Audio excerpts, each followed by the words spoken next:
Hi guys, in today's video I'm going to show you how you can add highlights on Instagram without posting to story.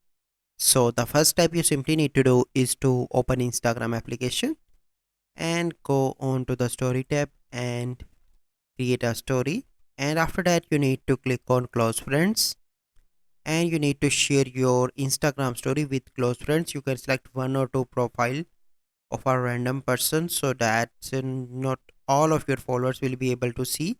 Then you simply need to click on highlight and create a highlight, for example. And now you can see that I created a highlight, and after 24 hours it will be deleted and not all my followers are able to see this. So this is the process. I hope you find this video helpful. If you find this video helpful, must like this video, subscribe to our YouTube channel for future videos. We'll see you in the next video. Thank you. Have a good day.